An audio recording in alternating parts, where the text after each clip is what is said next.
स्वामी माधवावती ब्राह्मणी जय श्री राम स्वामी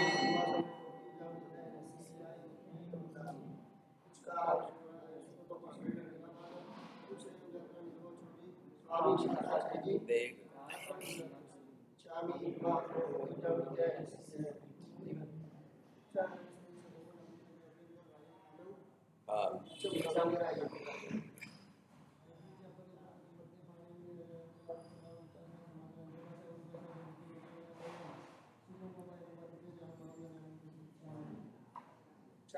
माधवावती ब्राह्मणी जय श्री राम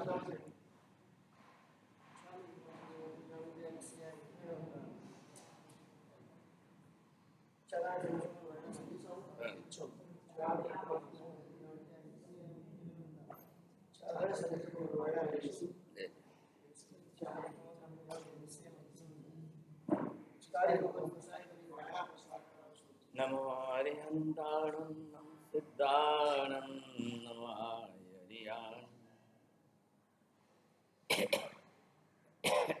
नमो वज्रायाणं नमो लोहे सव्वसारणं एषु पञ्च नमोकारो सर्वपावपणासनं मङ्गलानं च सर्वेषु परमं वै मङ्गलम् जय जगदेव जोनि वेयाणो जगगुरो जगानन्द जगन्नाथो जगबन्धो जय जगप्रिया महोदय जय सुयाण प्रभो तीर्थयराणं पश्चिमो जय जय गुरुलोकाणं जय महत्वा महावीर कल्याणपादपारामं द्रुतगङ्गाधिमाचलं विश्वाम्भोजरविं देवं वन्देऽहं ज्ञातनन्दनं सर्वारिष्टप्रणाशाय सर्वाभीष्टार्थदायिने सर्वलब्धिनिधानाय श्रीगौतमस्वामिने नमः श्रीसुधर्मस्वामिने नमः अज्ञानतिमिरान्धनं ज्ञानाञ्जनशलाकया नेत्रमुन्मीलितं येन तस्मै श्रीगुरवे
आप यहाँ पर चित्र देखेंगे, आपको ख्याल आएगा अलग अलग लोगों के अलग अलग प्रकार के जो आयुष्य है। अब इनके सबके आयुष्य के अंदर क्या क्या अंतर, क्या फर्क लग रहा है। संसार के अंदर जिनके जिस प्रकार का जैसा आयुष्य हो, लेकिन अब आयुष्य कर्म के ऊपर बाहर से दूसरे निमित्तों से, दूसरे कर्मों के योग संयोग से कोई न कोई प्रकार के आक्रमण उपक्रम आने ही आने। मान लो कि बहुत अच्छा छोटा सा है, लेकिन इसके ऊपर अभी कोई आक्रमण नहीं है और इसके जीवन में कभी थोड़े से आक्रमण आए नहीं। यहाँ हम इसको उपक्रम कह रहे हैं। अब ये उपक्रम अलग अलग प्रकार के कैसे होते हैं, तो इन उपक्रमों के अंदर जो विभाग बताए गए हैं,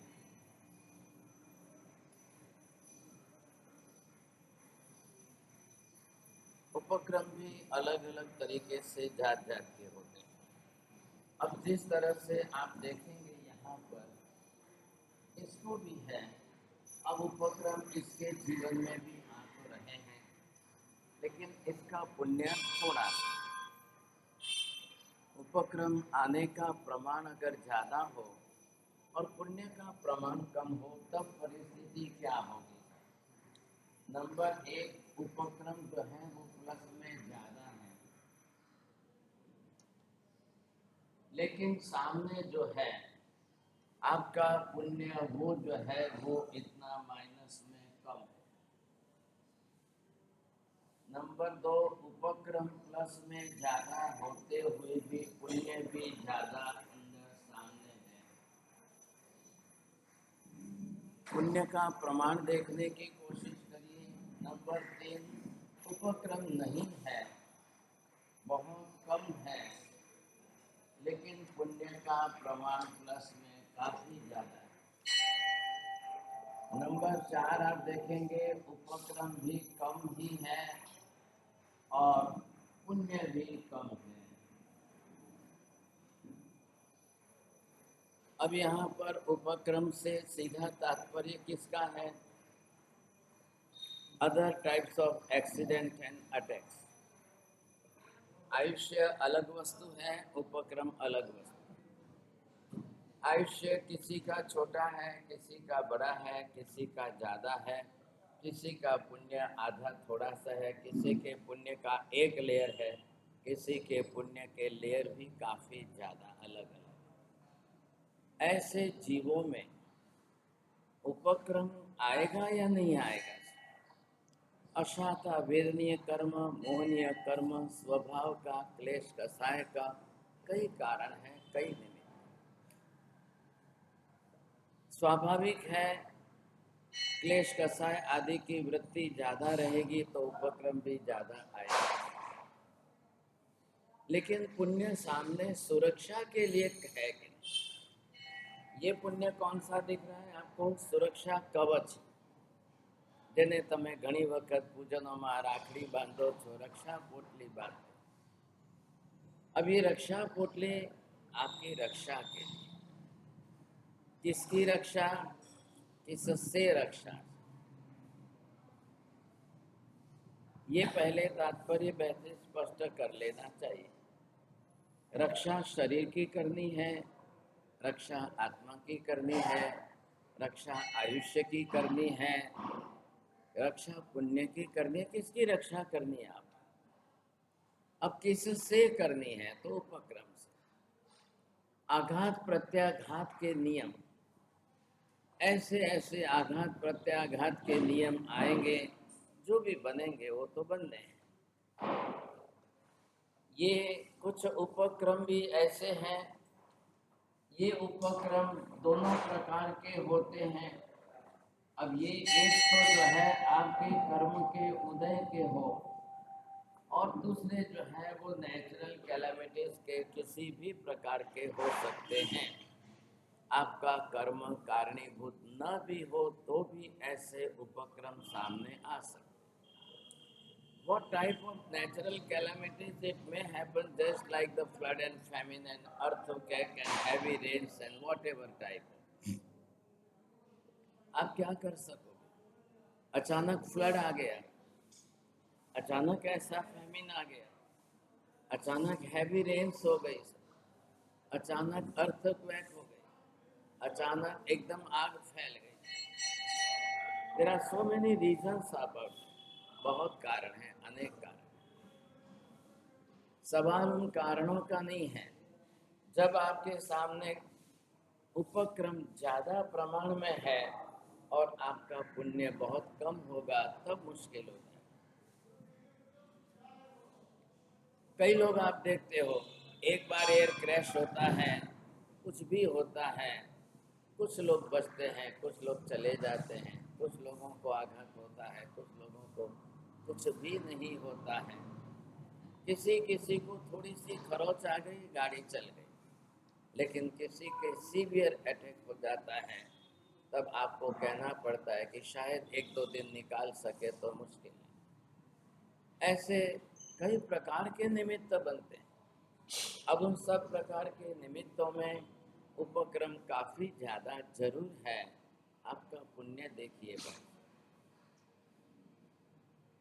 आयुष्य कम हो या ज्यादा, कम आयुष्य का मतलब क्या होगा? वो जीवन ही थोड़ा सा जिएगा। आप कई लोगों को देखते हो 5-7 साल में मर जाते हैं, 10-12 साल की उम्र में चले जाते हैं। आप कई लोगों को देखेंगे और यौवन में चले जाते हैं। कई लोगों को देखेंगे 70-80 के बाद भी आराम से जी रहे हैं। कई लोगों को देखेंगे बिना बीमारी के चले जाते हैं, और कई लोगों को देखेंगे कई बीमारियों के बावजूद भी बैठे रहते हैं। आयुष्य पूरा नहीं हुआ है, बीमारियां जरूर हैं। बीमारियां 2 प्रकार की हो गई। गुजराती में जेने कहवाय जीवलेण रोग, नाम ही रख दिया उसका, जीव लईने जाए। कुछ बीमारियां आपकी ऐसी है जो आयुष्य को तोड़ेगी नहीं, लेकिन रखेगी आपको बीमारी। पैरालिसिस भी हो जाता है, मरता नहीं है मनुष्य, लेकिन इंटरनल ब्रेन सेल्स ऐसे डेड हो जाते हैं कि उसके फंक्शन सिस्टम अदर बॉडीज के पार्ट्स के अंदर रुक जाते हैं।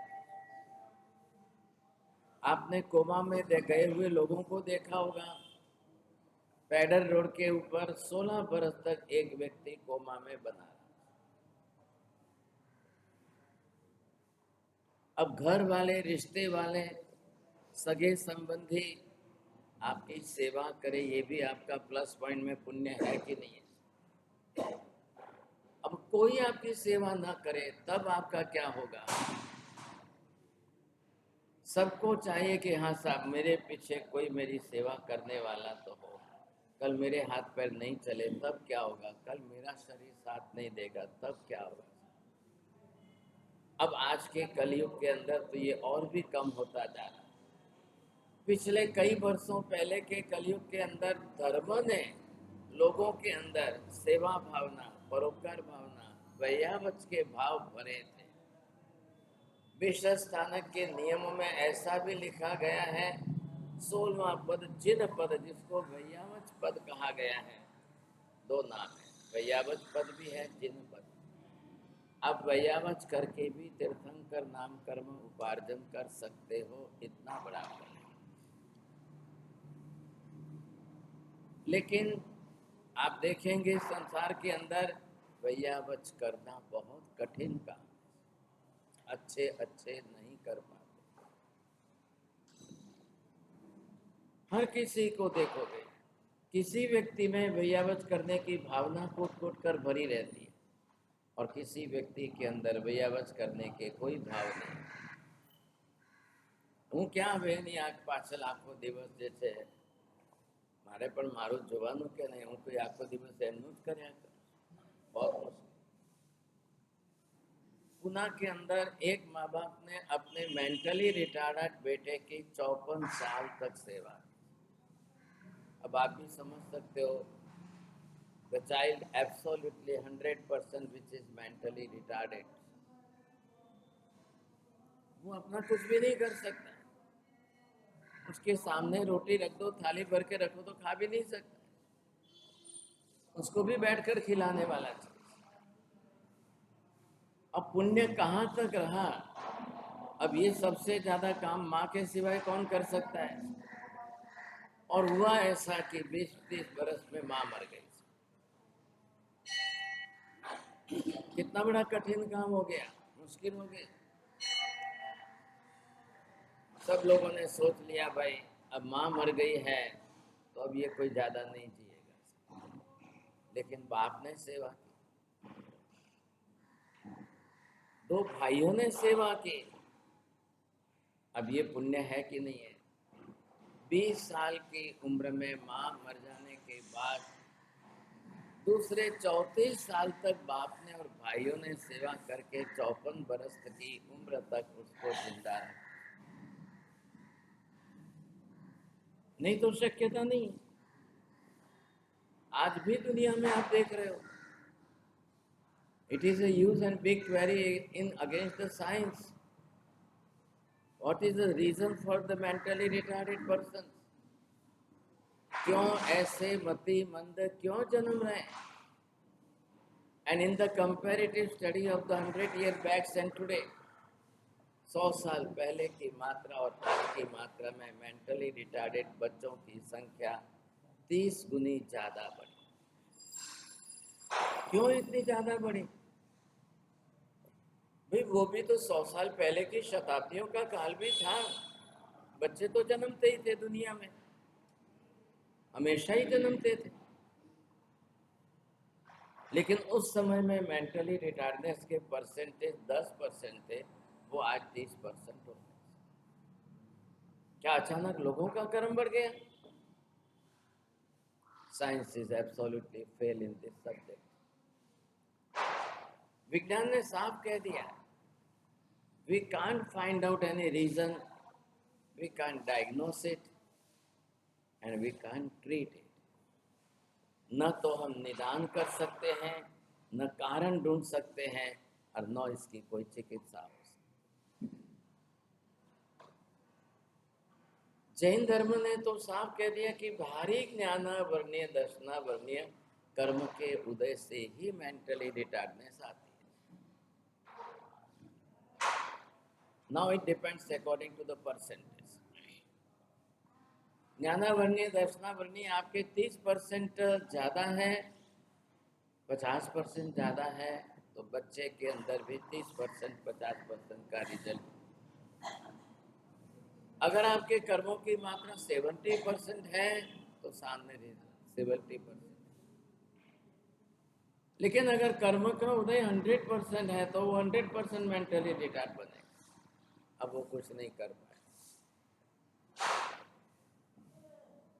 आपके मलाड के अंदर यहाँ पर चल रही है मेंटली रिटार्डनेस की हॉस्पिटल स्कूल चल रही। अब कितना कठिन हो जाता है, हर एक मेंटली रिटार्डेड के बच्चे के पीछे कोई ना कोई उसका ध्यान रखने वाला अनिवार्य। तो ये भी एक कारण किस कौन कौन से बन रहे हैं।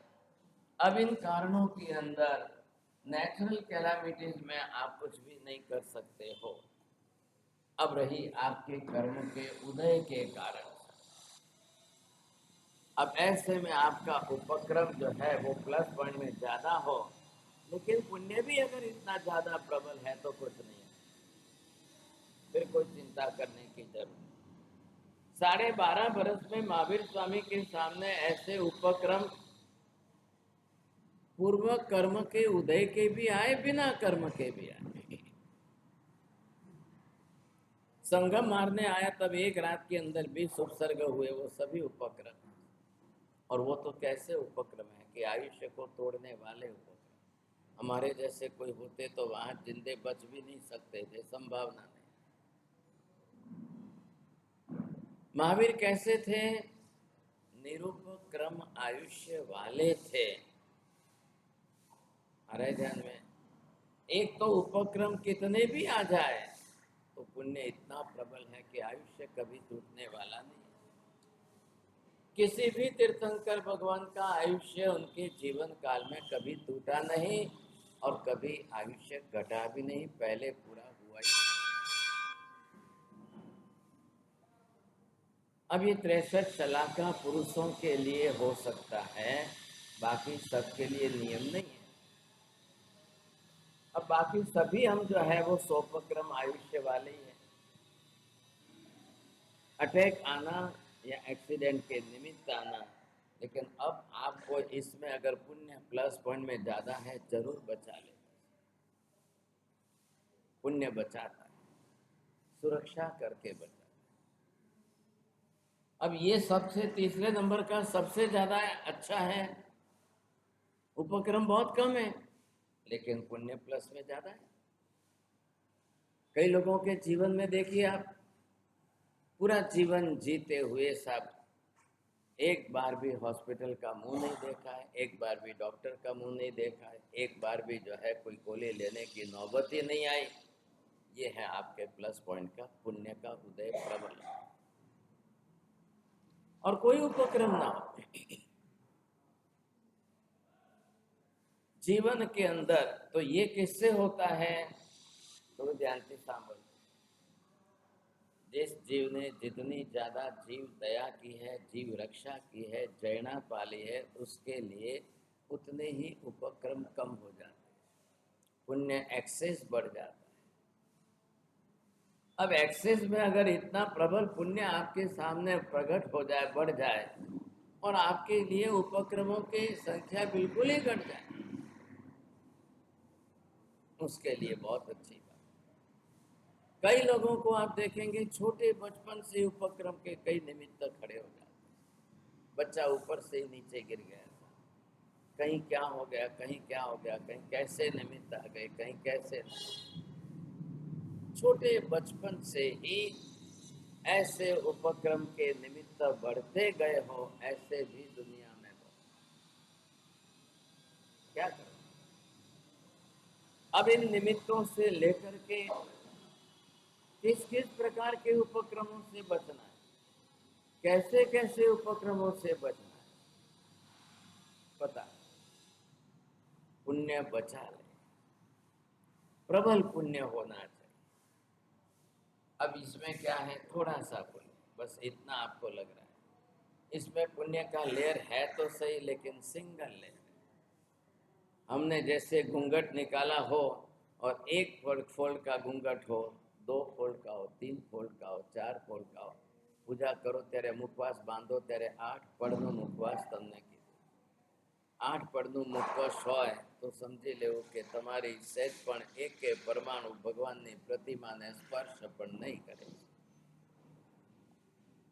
परमात्मा के प्रति हमारा इतना रिस्पेक्ट है, इतना आदर भाव है, इतना पूज्य भाव है कि मेरे शरीर की अशुद्ध दुर्गंध के परमाणु भी भगवान के शरीर को स्पर्श न करें।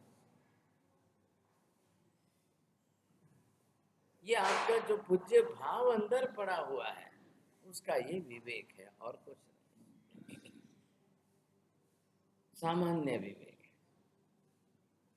ऐसी स्थिति के अंदर अब उपक्रम के निमित्त आपके सामने कितने रहेंगे, कैसे रहेंगे? सामान्य हल्के फुल्के उपक्रम तो आपके पुण्य के सामने टिक भी नहीं पाएंगे, कुछ भी नहीं होगा। अब ये जो है इतना प्रबल पुण्य जिसके सामने है, आप उसके सामने 1000 उपक्रम भी आए तो भी इसको कोई तोड़ नहीं सकते हैं। आपने देखा सिलेंडर लोहे का इतना मजबूत बनाया जाता है, क्योंकि एक ही सिलेंडर 1000 दिन तक हर घर में जाएगा। आज कल किसके घर में, कल किसके घर में, कौन कल कैसे करेगा, ट्रांसपोर्टेशन जो उसका होगा, अब वो जो है कितनी सुरक्षा रखेंगे, सब समझ करके सिलेंडर को इतना सॉलिड बनाया।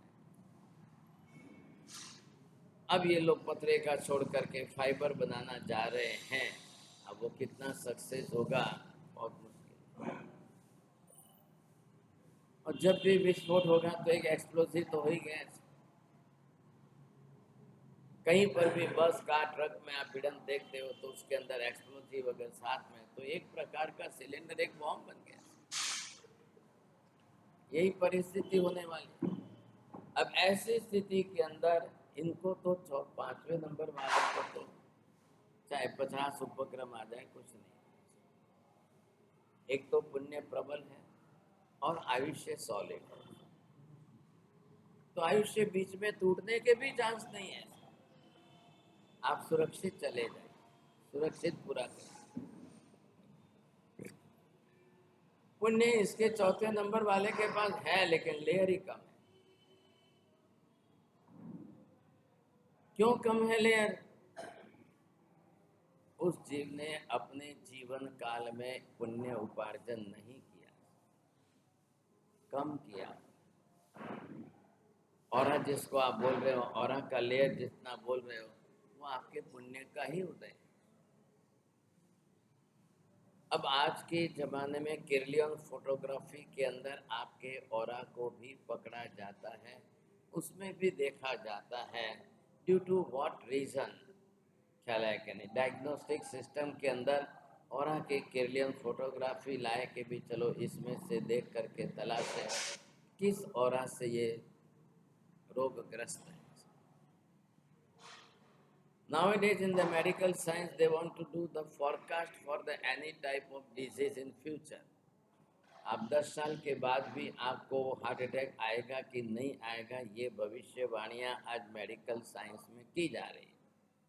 That is astromedico subject. अब वो एस्ट्रोमेडिको के अंदर जो है भविष्य में आपको कैंसर होगा, कब होगा, 20 साल के बाद होगा। अब इसका प्रिडिक्शन लगाया जा रहा है और उस प्रकार की जन्म पत्रिका कुंडली देखकर, ग्रह स्थिति देखकर, कब ग्रह बदल करके किस घर में आएगा, तो जो घर के अंदर 12 हाउस बने हुए हैं उसमें आपके रोग आरोग्य का भी एक हाउस घर है जन्म पत्रिका में, और उस हिसाब से वो प्रिडिक्शन करके बताए। अच्छा ये है कि भविष्य में 20 साल बाद अगर प्रिडिक्शन हो कि हाँ कैंसर होने के चांस है, तो it may possible for you take some precaution today. आज से आप अगर उसका प्रिकॉशन लेने लगो तो संभावना है कि शायद आप बचें। अगर नहीं बचे तो फिर मुश्किल है। इसलिए कई घरों के अंदर लोग विरुद्ध आहार कर रहे हैं, विपरीत आहार करते हैं, गुणधर्मों से विपरीत, प्रकृति से विरुद्ध, और वो जो जीव को टेस्ट आ रहा है, पसंद पड़ रहे हैं, भाते हैं आपको, वही अंदर जाकर बीमारियां खड़ी कर रही हैं। ऐसी परिस्थिति के अंदर ये समस्या बढ़ती जा रही है। शांता क्रूज के एक भाई साहब को कहा कि आपके ये सारे लक्षण दिख रहे हैं कि शरीर पर जो है कोढ़ रोग बढ़ता जा रहा है, सफेद स्पॉट्स बढ़ते जा रहे हैं। अब उनकी मानसिकता ही ऐसी हमारा सब હવે 60-65 થઈ ગયા, હવે ક્યાં લગ્ન કરવાના છે, થાય તો થાય, વધે તો વધે। अरे भाई पहले से ही છે तो आप तली हुई चीजें न खाओ, इसके साथ इसका विरुद्ध होता है न खाओ। હવે સાહેબ આખી જિંદગી ખાધી, હવે કઈ છૂટે એમ છે? ઘણા લોકોને તલેલું છૂટતું નથી, छोड़ना नहीं चाहते हैं बिकॉज ऑफ मेंटली हैबिट। वो मेमोरी में सेट हो गया है। आटला वर्षों सुधी साहेब हमें आ खाधुं छे ने हवे पनीर टमाटर नो शाक साहेब ये तो बहुत भावे है। पनीर को टमाटर के अंदर करके उसको ऐसा बना दिया, ऐसा। अब महिला बनाती तो है लेकिन उनको समझ नहीं है क्या विरुद्ध थाय से ये समझ। कई होटलों में देख लिया तो ये भी बनाने लगते हैं, कहीं जाकर के बाहर रास्ते पर या होटलों में देख लिया, उसके बाद में घर में कैसे बनाना। और कई घरों के अंदर विरुद्ध आहार की ऐसी रेसिपी बना रहे हैं कि घर में बनाएंगे 1 खाएंगे 10, बीमार पड़ रहे हैं 7, लेकिन वही चल रहा है। समझ नहीं है, बिल्कुल उसका कोई ज्ञान तो है नहीं। और होटल वाले सब चीज ज्ञान से आरोग्यदायक बनाते हैं, ऐसा तो हो ही नहीं सकता है। उनको तो टेस्ट से बनाया और माल खप गया, पैसे कमा लिए, खेल खत्म। वो क्यों ज्यादा चिंता करेंगे। आज जागे हूँ मैं तो जागे। बोलो हमें अरे डोकरा हुआ है तो हमें पूछ रहे कोई क्या ये परिस्थितियां इतनी विपरीत आएगी, इतनी विपरीत आएगी। जब भी आप इस प्रकार के जैसे विरुद्ध आहार करेंगे, एक तो पहले विरुद्ध आहार आपके पाचन तंत्र को खराब करेगा, दूसरी वात पित्त और कफ की प्रकृतियां बिगाड़ेगा। बिगड़ा हुआ पित्त ब्लड में आएगा, ब्लड में आकर के एक्जिमा है या इचिंग्स है या any type of skin disease पहले शुरू। तो स्किन डिजीज, ये तो skin it is the mirror of the whole body. जब वो एसिडिक कंडीशन परसेंटेज में बढ़कर ब्लड में आएगी तब तो बढ़ेगा, नहीं तो कहां से बढ़ेगा। अब ऐसी स्थिति के अंदर किसके साथ किसका विरोध, किसके साथ क्या विरुद्ध हो रहा है, अगर ये समझ नहीं रही तो लोग अपने जीभ के स्वाद के लिए ऐसे ही खाएंगे, करेंगे तो ऐसा ही करेंगे। अब इसकी इस प्रकार की कोई मानसिकता, तो ये भी आपके लिए एक उपक्रम बन गया। रोग बीमारियां आयुष्य को तोड़ने में उपक्रम बन गया। जो रोग बीमारी आपकी इतनी सॉलिड न हो कि वो आयुष्य को तोड़ने वाली न हो तो उपक्रम नहीं करे। चमड़ी के ऊपर के जो है उसको केवल वाइट स्पॉट होते हैं तो चमड़ी का कलर बदला है, पिगमेंट्स तैयार नहीं होते हैं, इसके कारण आपका कलर बदला है। बाकी वो कोई रोग जो है आपके आयुष्य को धक्का लगाने वाला नहीं। लेकिन किडनी के क्रिएटिना बढ़ना वो आयुष्य को धक्का लगाएगा, ब्लड प्रेशर बढ़ना वो आयुष्य को धक्का लगाएगा, हार्ट डिजीज, एस्केमिया वगैरह जो है वो आपके एंजाइनल पेन जो है वो आपके हार्ट को धक्का लगा सकते हैं, कैंसर आपको खत्म कर सकता है। ऐसे कुछ बीमारियां जो आपके आयुष्य को तोड़ने वाली, उन बीमारियों से बचने के लिए क्या करें, जो उपक्रम का रूप न ले ले, आयुष्य को धक्का न लगाए, आयुष्य को तोड़ने की नौबत ना आए। नंबर एक, सबसे पहला हार्ट डिजीज है, और आज दुनिया में सबसे ज्यादा हार्ट डिजीज बढ़ा है। अब ये तेल या घी जो है, ट्राइग्लिसरीन वगैरह जो आएंगे तो वो आपके हार्ट को नुकसान करेंगे, ये निश्चित है। जैसे तैसे तेल के अंदर तली हुई चीजें आप खाएंगे। आप डॉक्टर को पूछोगे कયું तेल खाओ, डॉक्टर के सफोला। भाई आपके हार्ट और सफोला से लेना देना क्या है? क्यों डॉक्टर सबको सफोला कह रहे हैं? सफोला की कंपनी डॉक्टर को जो है बहुत ज़्यादा डिस्काउंट देती है, पैकेज दे देती है, साल भर घूमने के लिए उनको 2 बार 3 बार जो है आपको विदेशी टूर मिल जाती है। तो इस कारण से डॉक्टर बोल रहे हैं, बाकी उनको भी गतागम नहीं है कि भाई सफोला हार्ट के लिए क्या है कैसा है। अब फिर चलकर कोई कपासियाનું तेल ने कोई कई कई जातનું કહે છે, कोई आवश्यकता ही नहीं है, निरर्थक है। आप समझ लो कि डॉक्टर कहे तो उसके पीछे कारण भी पूछोगे तो उनकी अक्ल काम नहीं करेगी। लेकिन अब कंपनी वाले से जो बेनिफिट मिलता है, आप कल्पना नहीं करोगे। एक कॉलगेट की कंपनी 700 करोड़ रुपए खाली प्रति वर्ष इसी तरह से डॉक्टरों के पीछे टूर वगैरह में, खाने पीने में, मजाक कराने में खर्च करती है। कितना? 700 करोड़। वो क्यों नहीं करेगी? वो 2800 करोड़ नेट प्रॉफिट जब कमा रही है कॉलगेट वाली, क्यों नहीं करेगी? स्लॉटर हाउस के बाय प्रोडक्ट को किस तरह से कितने में बेच रही है? 1 रुपए की ट्यूब को अगर वो 100 रुपए में बेच रही है तो मल्टीनेशनल कंपनियों का सबसे पहला नियम तो ये है कि बहुत बड़ी मार्जिन में बिजनेस करना है, हैवी मार्जिन में बिजनेस। अब उसमें मैकडोनल्ड आ गया कि डोमिनो आ गया कि वॉलमार्ट आ गया, सबकी पॉलिसी एक ही है, मैक्सिमम मार्जिन में काम। यहाँ तक कि 500% मार्जिन में बिजनेस करने वाले हैं। अब ऐसी स्थिति के अंदर लोगों को खुद को भी तो समझना चाहिए। 5 रुपए के मैदा के पिज्जा के 500 रुपए ले रहे हैं तो 500 रुपए मतलब कितने हो गए? और वो भी जो है आरोग्यदायक तो है नहीं, रोग कारक है। उसको टेस्टी बना करके लोगों को ऐसा खिलाओ कि लोग पागल हो। अब ये स्थिति बढ़ने वाली है। तो ये आपके लिए सब उपक्रम का कारणीभूत बन रहे हैं। उपक्रम खड़े करने वालों में सबसे ज्यादा है अशाता वेदनीय कर्म। नंबर 2 पर जब आएंगे तब वो जो है मोहनीय कर्म के कसाय हैं।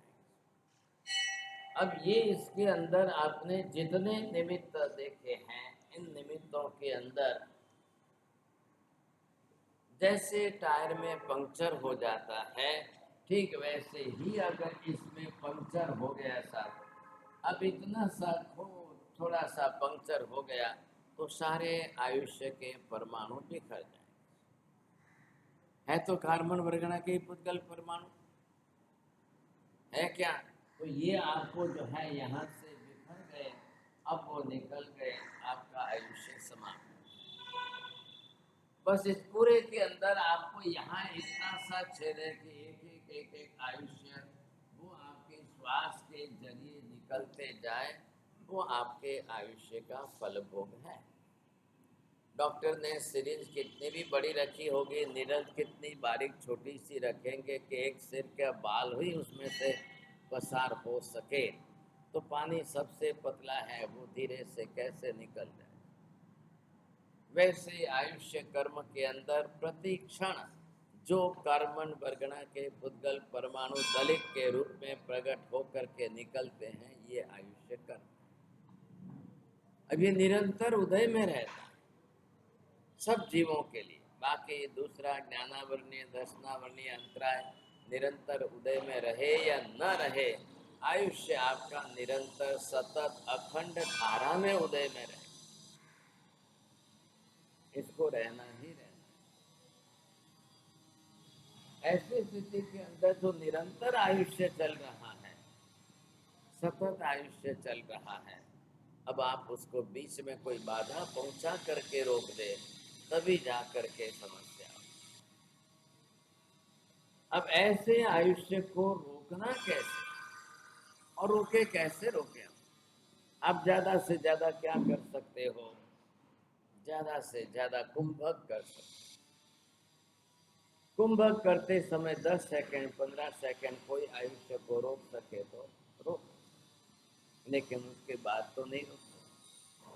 एक श्वास को रोकने के बाद दूसरी 3 श्वास से वापस फास्ट चलेगी, तब फिर वापस लेवल आकर के रुक जाए, फिर बैलेंस बन। लेकिन ये जो क्रम चल रहा है, निरंतर चल रहा है, अब इसको ज्योतिष शास्त्र वालों ने इस भाषा के अंदर ये घात कह दिया है।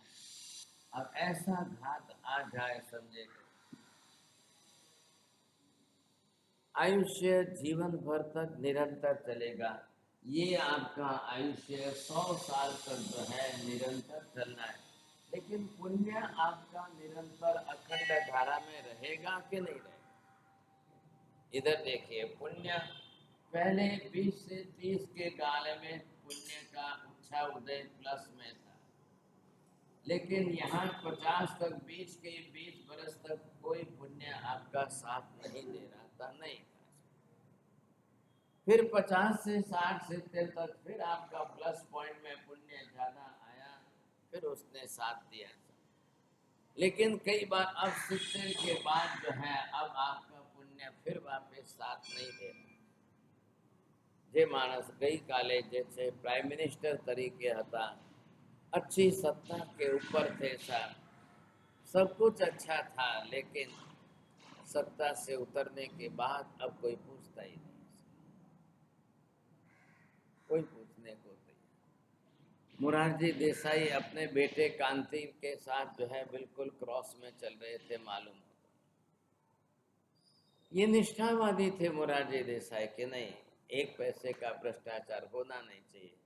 कांति ये सोचता था कि बापा ना नामे जे मले ते भेगू करो। लाल बहादुर शास्त्री बिल्कुल ऑनेस्ट प्राइम मिनिस्टर था, कोई ना नहीं थी, लेकिन ताशकंद समझौते में किस तरीके से पॉलिटिक्स ने कैसे उनको उड़ा दिया, खत्म कर दिया, बताइए। पिता की अपमृत्यु देखने के बाद इन लाल बहादुर शास्त्री के परिवार से बाकी सब दूर रह गए, कोई बीच में ही नहीं आया। सुभाष चंद्र बोस को जिस तरह से उड़ा दिया गया, उसके बाद से उनके परिवार वालों ने कोई ने भी वापस पॉलिटिक्स में आने की हिम्मत नहीं की, उसकी बहन ने भी हिम्मत नहीं की।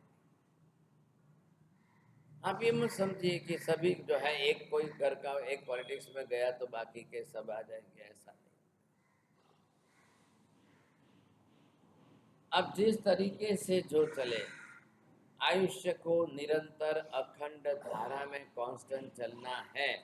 पुण्य आपका अखंड धारा में जन्म से लेकर मृत्यु तक उतना साथ देने के लिए बना रहे, ऐसे पुण्यशाली दुनिया में बहुत कम, बहुत कम। बोले आप यहाँ से कल महाविद्य चले जाओ, वहाँ भी पुण्यशाली कितने और पापशाली कितने हैं। सिमंदर स्वामी को जा करके ये फिगर पूछो कि भगवान महाविद्य में किसकी संख्या ज़्यादा है, तो शायद सिमंदर स्वामी को भी कहना पड़े कि भाई महाविद्य क्षेत्र वस्ती घणी છે, લોકો ખૂબ છે, પરંતુ બધા જ પુણ્યશાલી છે એવું નથી। પુણ્ય દરેકનું પોતપોતાનું છે। हर व्यक्ति अपना अपना साथ में लेकर आता है, कौन कितना लेकर आएगा, कौन कितने प्रमाण में लेकर आएगा, सबका पुण्य अपना। अब सभी एक सरीखा, एक समान, एक जैसा पुण्य साथ में लेकर आए संभव। जैनों के लिए प्लस पॉइंट क्या है कि जीव रक्षा, जीव दया के संस्कार। हमारी शिक्षा इसी प्रकार की है। જેટલી વધારે જીવ રક્ષા પાળશો એટલું પુણ્યનું કવચ પણ તમારું સોલિડ બનશે। आपने किसी को नहीं मारा है तो कोई भी आपको नहीं मारेगा। आपने किसी की रक्षा की और किसी को बचाया है तो शायद संभावना है आपकी भी रक्षा करने वाले बहुत मिल जाएंगे। किसी निमित्त में आपको भी रक्षा करने वाले सहयोगी मिल जाएंगे। आज हम जिसकी बात करें, रक्षा पोटली भागशाली, एक जमानो હતો, एक काल હતો કે જ્યારે रक्षा पोटली कोई शुद्ध रीते घरे जाते बनावता और फिर आचार्य श्री मंत्र से अभिषिक्त करके देते थे और रक्षा होती थी। હવે આજે થઈ ગયું છે છાસ વારે ઉપયોગ, એટલે કોન્ટ્રાક્ટ બેઝ ઉપર એક સાથે બનાવવા આપી દે। 10 રૂપિયાની 100 અને 100 રૂપિયાની 1000 એ રીતે બનાવવા આપો એટલે કોન્ટ્રાક્ટ લઈ જાય છે। અંતરાયવાળા હોય કે ઝૂંપડપટ્ટીવાળા હોય કે જે હોય, આટલો એક કપડાનો ટુકડો આપી દીધો, એક દોરી આપી દીધી, બાંધીને લઈ આવે છે। બાંધનારા કોઈ ખોલીને જોતા નથી કે અંદર શું છે કે શું નહીં, કોઈને ખબર નથી। नियम ये है कि उसके अंदर कुछ ऐसे 7 तत्व बताए कि वो अंदर डालने जरूरी है। कोई ना कोई 7 तत्व अंदर जो है वो जरूरी है कि वो 7 तत्व, और फिर वो आपको मंत्रों से अभिषिक्त करके करे, तब जाकर कोई परिणाम आए। હવે આ થઈ ગયો ધંધો, થઈ ગયો ભાગશાળી। હવે 10 રૂપિયાની 100 બનાવવાની છે એટલે એક નવા પૈસાની એક પડતી હોય તો કરવાનું શું? મટીરિયલ તમે લાવીને આપો એટલે લાલ ટુકડાને ફટફટ બાંધીને આખા દિવસમાં કોઈને 200-500 કમાવાના હોય તો એ અંતરાયના દિવસો પણ શું કરવા છોડે કે મારા તો રોજના 200-500 રૂપિયા જાય છે ને, એટલે એ શું કામ છે? તમારે શું મતલબ છે દુકાનદારને? રોજની કેટલી જોઈએ છે? આ તમને 1 લાખ लावे आप। बात पूरी हो गई। अब सब जने वहाँ से ले जा करके आज इनका पूजन है, आज यहाँ पूजन है, आज इनका पूजन है, आज यहाँ पूजन है, जय। वो राजी होते हैं साहब कि हमको रक्षा पोटली। एक भाई कहते साहब हूँ 50 वर्षથી रक्षा पोटली बांधું, મને તો ચાલે જ નહીં સાહેબ, હું તો જે મહારાજ પાસે જઉં બધાની લઉં છું। એક મહારાજ લાલ આપે, બીજા મહારાજ પીલી આપે, એક મહારાજ છે બીજા કલરની આપે છે, एक સાથે લાવી બધાને બાંધું સાહેબ, કોઈની તો અસર થશે, આપણે શું કામ છે, આપણે તો બસ। अब ऐसी ब्लाइंड फेथ के कारण ये दुकानें ज्यादा चलती रहे। There is no any other alternative. जितनी ब्लाइंड फेथ है, और ब्लाइंड फेथ में स्त्री वर्ग सबसे ज्यादा है, तो उनको जो है इसी अंधश्रद्धा पर चलना है। वो जाएगी तो एक साथ में 5-7 लाएगी। मारा दीकराने पण छे, मारी एक दीकरी अमदावाद छे ने मोकलावानी छे, अने जमाईने पण बांधवानी छे, आम ने तेम करीने बधाने। बोले जमाई ना पाड़े छे के तमे शुं करवा मोकलावो? ના તમે બાંધો તો સહી, ના તમે બાંધો તો પેલે જમીન ના પાડે છે। હવે શું કરવું શું समझाएं। अब इन परिस्थितियों के अंदर मोह माया तो कोई कम होती नहीं है लोगों की, और स्वयं कोई जीव रक्षा करने के लिए तैयार नहीं। स्वयं घर के अंदर देखो तो कॉकरोच मारने के लिए पहले जो है वो सब कुछ कराने को तैयार है। अब जहाँ जितने जीवों की हिंसा करने का प्रमाण बढ़ेगा तो आपके लिए भी तो उपक्रम का प्रमाण बढ़ेगा। अब उपक्रम के निमित्त ज्यादा बढ़ेंगे तो पुण्य कहाँ से लाओ। अब जब जीव इंसाफ ज्यादा की है तो वो भी कर्म आपके साथ ज्यादा बंधा हुआ रहेगा। एवा जीवो जे छे अशाता वेदनीय વધારે ઉપાર્જન કરે કે અંતરાય કર્મ વધારે। હવે એ કર્મ ઉદયમાં આવે ત્યારે એનું આયુષ્ય તોડવા માટે ફરી નિમિત્તો બનીને ઉભા રહે। लेकिन हमको कोई ऐसा कार्य कारण भाव नहीं बैठेगा, पूर्व भव का देख करके कारण समझ नहीं पाएंगे कि हाँ साहब इस कर्म के कारण या इसके कारण ऐसा हुआ है, कोई समझ नहीं। चलता है चलते रहता है। अगर ये सही ढंग से व्यवस्थित पाला भी जाए तो उपक्रम की जो घात होती है आप उस घात को टाल सकते हैं। ज्योतिषी आपको बताएगा, पामिस्ट आपको बताएंगे તમારે અહીંયા આ રેખામાં આ ઘાત છે, અહીંયા આ રેખામાં આ ઘાત છે, અગર તમે આ પાર કરી જાઓ તો તમને એટલા વર્ષ થશે। એક ઘાત તમારી 40માં આવવાની છે, એક ઘાત તમારી 60માં આવવાની છે, ત્રીજી ઘાત તમારી 73માં લખેલી છે। જો આ ક્રોસ થઈ જાય તો તમે જે છે આટલું આયુષ્ય પૂરું કરી શકો। अब उनको ये बोलो कि भाई क्रॉस कैसे हो जाएगी, ये हमने खबर नहीं। तमें हनुमान चालीसा वाँचता रहो, महामृत्युंजय का जप करते रहो और हनुमान चालीसा पढ़ते रहो, आपको दो काम करना है। હવે શું કરવું, એટલે ત્યાં બધું ડિપાર્ટમેન્ટ ડિવિઝન કરેલું છે। ગણપતિનું સ્તોત્ર ક્યારે કરવું, અંબિકા દુર્ગાનું ક્યારે કરવું અને હનુમાન ચાલીસા ક્યારે કરવું, ત્રણેયનું વિભાગ કરી રાખેલું છે। એટલે જ્યારે કોઈ પેશન્ટ આવે તો આ ત્રણ દવામાંથી કોઈને કંઈ ના કંઈ તો આપતા જ। आता तुम्ही काय करायचंय, प्रत्येक शनिवारी जाऊन तिथे हे तेल चढवा, तुम्हाला उदबत्ती लावायची, झालं। आप जिस किसी को जो दोगे वो चलता रहेगा। आता तुम्हाला सिद्धिविनायकला दिलं पाहिजे, तिकडे जाऊन तुम्हाला हेच केलं पाहिजे, म्हणजे तुम्ही आता निश्चिंत राहा।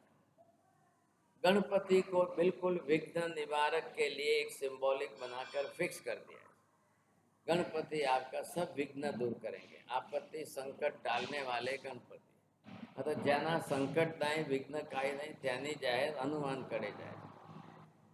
ज्यांची कार्यसिद्धी काही होत नाही त्यांनी जाहीर अंबिका दुर्गा देवीचा जप करायचा। अब ये घुमा फिरा करके आपको उतने तक ही सीमित रखेंगे। अब न वहाँ जयना का धर्म है, न जीव रक्षा का लक्ष्य है, न प्राणी को बचाने का।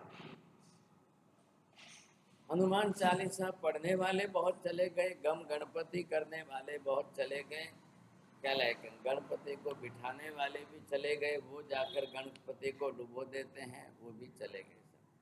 आता तुम्हीच जाऊन गणपतीला टाकून देतात, पाण्यात बुडवून येतात, मग तुमचं काय होणार? नहीं नहीं, आमचं काय होणार नहीं। बस ये बात है, समझे। सामान्य मान्यता लोगों ने अपने अंदर बना कर रखी, तो आखिर घात आती क्यों है जीवन में? अब ये 10 बरस, 20 बरस, 40 बरस, 60 बरस, कब आपके जीवन में घात आए, कहाँ आए, कैसी घात आए और किन घातों में आप टल सकते हो, किन घातों की परिस्थितियों में आप ओवरटेक करके बाहर निकल सकते। बहुत कम लोग ऐसा समझते हैं कि घात को भी ओवरटेक करके हम निकल सकते हैं। ऐसी मान्यता धारणा भी बहुत कम। हर व्यक्ति यही समझता है, समझेंगे। ऐसी स्थिति के अंदर ये निमित्त आपके लिए बहुत ही अशुभ कार्य।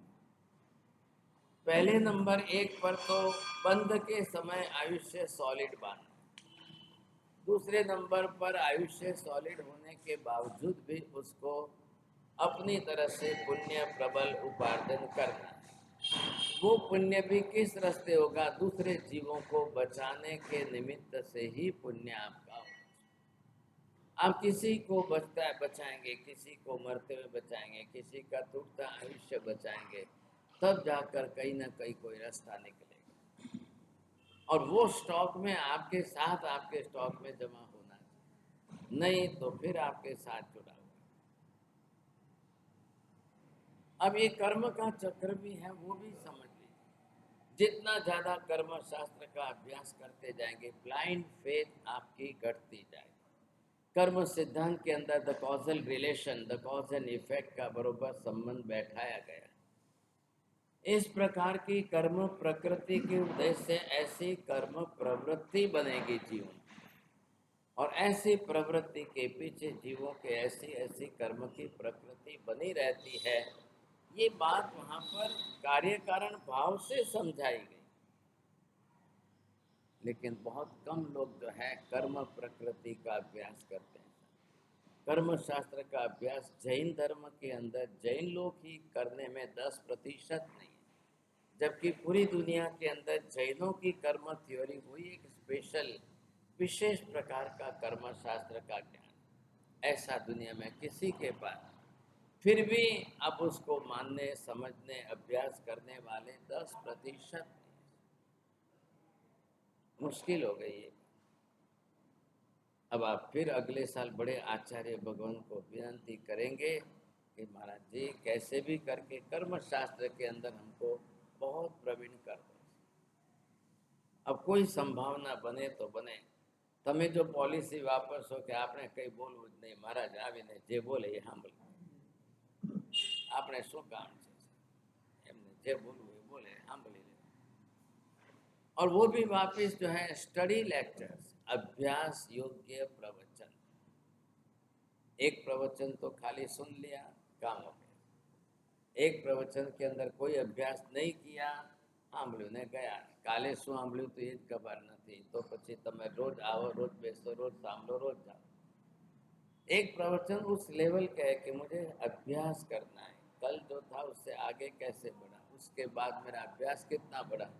अगर ये कोई आपका इंटेंशन बने तो संभावना है, नहीं तो बहुत मुश्किल हो जाए। इस तरीके से अगर आप करोगे तो अभ्यास के साथ आपका ज्ञान बढ़ना, नहीं तो नहीं बनेगा। अब बात कहाँ आ रही है? हम आयुष्य कर्म कब बांधे? कब बांधने के अंदर नॉट द फिक्स डेट आपकी नहीं है। शायद आयुष्य टूटने की, शायद आयुष्य समाप्त होने की डेट फिक्स हो सकती है, लेकिन आयुष्य बांधने की डेट फिक्स नहीं हो। टूटने के निमित्त तो कोई भी आएंगे, और ये रनिंग चल रही है, इसका कैलकुलेशन करके आपको कि हाँ साहब ये इतने काल तक ऐसे चलेंगे, ऐसे चलेंगे, इतने टाइम तक इस तरह से। लेकिन जब उसके पहले नया बांधने की बात आती है तो नंबर एक, सबसे पहले समझिए दुनिया के किसी धर्म ने ये गणित समझाया ही नहीं है। मरने के पहले नया आयुष्य बांध करके जीव जाएगा, ये बात दुनिया का एक भी धर्म नहीं कर रहा है, कोई कहता ही नहीं है, किसी ने कोई बात नहीं। परम सौभाग्य जैनों का इसलिए है कि भगवान केवल ज्ञानी, केवल ज्ञानी होने के कारण इतनी सूक्ष्म बारीकाई से जब उन्होंने देखा है तब उनके समझ में स्पष्ट आया है, और तब उन्होंने जगत के समस्त जीवों के लिए ज्ञान दिया। मरने के पहले जीव अगले भव का आयुष्य बांध के ही मरता है। कर्तृत्ववादी धर्मों ने व्यवस्था क्या बैठा दी? ऊपर वाला तैयार बैठा है, जब जो भी जाएगा उसको लिख कर चिट्ठी दे देगा, भैया तेरे को इतने बरस जीना है। जैन धर्म में सबसे बड़ी बात कार्य कारण भाव से सिद्धांत बनाकर बैठाए गए। दूसरी तरफ क्या है कि ईश्वर ही महत्वपूर्ण है, वहाँ कर्म नहीं माना है तो ईश्वर के नाम पर जो बात बैठा वो बैठ जाएगी। कोई भी वहाँ बॉलिंग करने के पहले ईश्वर का नाम लेके बोलो, बस बात बैठ गई। अब लोग उसका विरोध करेंगे तो तुम्हें नास्तिक आ, तुम्हें देवाला ईश्वर को मानते नहीं हो, ये करके आपको कह देंगे। कई लोग ऐसा करें, अपनी बातों को भी ट्रेडमार्क लगा करके बेच रहे हैं। अब ट्रेडमार्क किसी का लग दिया, फिर बाद में आपका सब। यूपी में સૌથી મોટો ધંધો આ છે, ખાલી કેપ્સ્યુલો કંપનીઓ પાસેથી લાવવાની ને હળદર ને મીઠું ભેગું કરીને ભરી દીધું એટલે कैप्सूल। आटा में हल्दी डाल करके भी भर दो तो भी कैप्सूल हो गई। अब कैप्सूल मिलती है स्लॉटर हाउस का बाय प्रोडक्ट है, जो जिलेटिन उसका मेन जो है घटक, वो भी कत्ल खाने का बाय प्रोडक्ट है। अब कत्ल खाने तो बंद हो नहीं रहे साहब, लाखों करोड़ों प्राणी कटते जा रहे हैं, तो उसके बाय प्रोडक्ट में से साइड में कई चीजें बनती जाए। जैन लिख ले रहे, जैनों खाए छे कैप्सूल, कोई विचार नहीं है, कोई विचार नहीं है साहब। जैन लोग भी कोई पर कैप्सूल में, कैप्सूल तो एक बाहर का कवच है, अंदर की दवा जो है वो महत्वपूर्ण है। लेकिन लोग धड़ा से खा रहे हैं बिना कारण। अपने शरीर में ये कैप्सूल जाकर के 12 घंटे पड़ी रहेगी, पिघल करके फूटने के बाद दवाई निकल जाएगी, और अब उसको रबर फॉर्म वाले प्लास्टिक को पिघला करके शरीर से बाहर फेंकना पड़ेगा, कोई रास्ता नहीं। लेकिन फिर भी हम लोग इस तरह से पहले से आयुर्वेद शास्त्र के अंदर वैद्यों ने क्या बनाया था, डायरेक्ट चूर्ण जो है उसकी फाकी बनाकर दे दो। आप डायरेक्ट चूर्ण को पानी में घोल कर लीजिए या आप पानी के साथ में लीजिए, जैसे लेना है। लेकिन वहाँ किसी की आवश्यकता साधन सामग्रियों की नहीं थी। अब आधुनिक जमाने के अंदर उसको कैप्सूल फॉर्म में ला कर दिया, लोग उसको सोफिस्टिकेटेड समझ गए। बिल्कुल पिघले। अब कोई कितनी गूगल उसमें ज़्यादा है तो वो पत्थर जैसी सॉलिड बन जाएगी। महायोगराज गूगल है, जो गूगल प्रिपरेशन है वो इतने सॉलिड बन जाएगी कि शायद उसको पिघलने में टाइम ज़्यादा है। पिघलेंगी तो सही सा, ना तो नहीं है, लेकिन वो टाइम ज़्यादा लेगी। और उसी को अगर पहले ही पाउडर करके उबाल करके गर्म पानी में ले लो तो तुरंत अफेक्ट, ना तो है नहीं। कर्म क्षेत्र की मुख्य विषय की बात है। अब ये परसेंटेज जो है दलित जो है कम है कि संख्या में ज़्यादा है। अब ये सिलेंडर माप साइज में आपको सरीखा दिखता है, लेकिन अंदर के परमाणु जो है वो संख्या में सरीखे है कि नहीं है। ये सिलेंडर वाला 50 बरस जिए और ये वाला 100 बरस जिए, क्यों हो सकता है? सिलेंडर सेम होते हुए भी दलित ज़्यादा है, अंदर के परमाणुओं की मात्रा और ज़्यादा है। आमा तमे आखा चना भरो ने आनी अंदर तमे तल भरो तो आ चना ने तल में आपन एक ज जार छे, आपन एक ज जार छे, आपन 5 लीटरનું છે, आपन 5 लीटरનું છે, પણ આમાં ચણા કેટલા નંગ આવશે ને આમાં તલ કેટલા નંગ આવશે? तो ये वाला जो है अगर 50 साल जीता है तो ये 500 साल जिएगा। तो वो आपने कितने प्रमाण में इकट्ठे किए हैं वो बांधते समय पर आधार है कि बांधते समय आपके परमाणु कितने बने। अब सबके कर्मों पर आधार है। अब कर्म बांधते समय आपके अध्यवसाय परिणाम, आपकी परिणाम धारा, आपके अंदर मानसिकता किस प्रकार की कैसी है, अब कसाय की कितनी तीव्र है, किसकी कितनी है, उस पर आधार।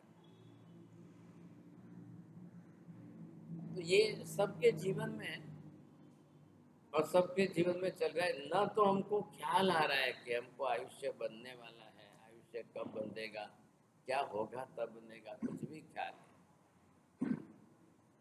अब ऐसे अध्यवसायों को समझना, इन अध्यवसाय निमित्तों को समझना, समझे कि नहीं किस समय आयुष्य बंध के अध्यवसाय कैसे होते हैं। अब है तो सब कसाय के ही है, सब रागद्वेष के ही।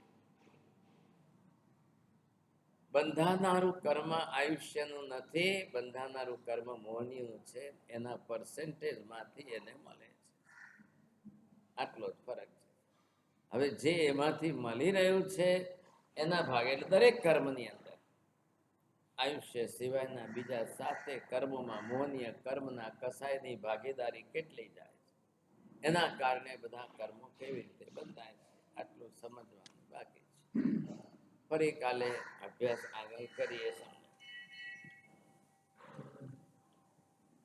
बाइकला मंदिर में बाइकला मंदिर में साधु महाराज 3-4 साल पहले उनकी उनका आंदोलन में उनके बच्चे कुआं में है राजेंद्र सूरी महाराज ने नाम नहीं पता मैं तो गुरु के वियोग से वो कुआं में गए जैसे हम लोग बता रहे हैं जैसे वो पालकी लेके गए उसी टाइप से कुआं में बाहर का निमित्त तो बोल सकते हैं ऐसा तो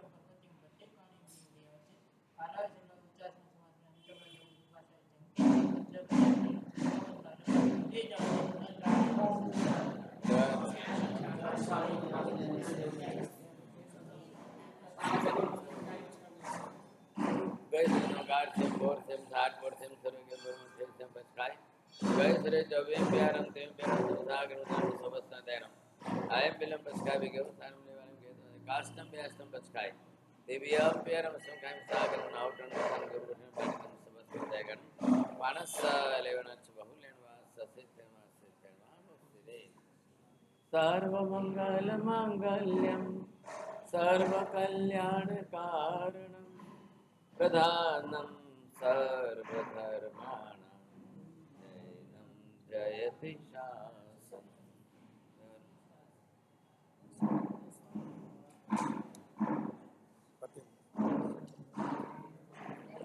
कुर्सी पड़ी नोटी की पगथी माते बो भाषा पाकती बोने अधिक तो कुर्सी है बड़े पैर आवे जाए रास्ता बंद